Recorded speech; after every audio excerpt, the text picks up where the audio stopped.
বাইরে তো হচ্ছিল প্রচন্ড বৃষ্টি, আর এই বৃষ্টির মধ্যে তো দুজনেই ভাবলাম যে ঠিক আছে কিছু বানানো যাক, তো ভাবলাম যে পাস্তাই বানাই। আর এদিকে দেখো সবকিছু আমি রেডি করে দিয়েছি, আর পাস্তা বানাবে হচ্ছে ও। বেসিক্যালি ও ক্যামেরার সামনে আসতে চায় না, প্রচন্ড লজ্জা পায়, তাও আমি আজকে জোর করে বললাম যে না, আমি আজকে তোমার পাস্তা রেসিপি ভিডিও করবো।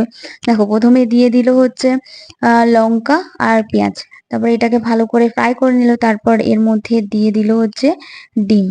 আর সত্যি কথা বলতে ও এত ভালো পাস্তা বানায়, আমি বানাই বাট ওর মতো জানি না কেন এতটা টেস্ট হয় না। আর বাইরে এত বৃষ্টি হচ্ছিল, এত হাওয়া দিচ্ছিল যে আমাদের দরজা বন্ধ করেই রান্না করতে হচ্ছিল। এরপর দিয়ে দিল কড়াইতে পাস্তা, মানে সিদ্ধ করে রাখা পাস্তাগুলো, আর এর দিয়ে দিল হচ্ছে লবণ। আর লবণটা আমাকে দেখাচ্ছিল যে কতটা দেব, মানে ও লবণের পরিমাণটা ঠিকঠাক বোঝে না যে কতটা দিতে হবে। এরপর দিয়ে দিল হচ্ছে ম্যাগি মশলা, তারপর দিয়ে দিল টমেটো সস। মানে পাস্তা সসটা ছিল না, আর বাইরে প্রচন্ড বৃষ্টি হচ্ছিল যার জন্য আনতে যেতেও পারিনি। এই জন্য ভাবলাম যে টমেটো সস দিয়েই করি।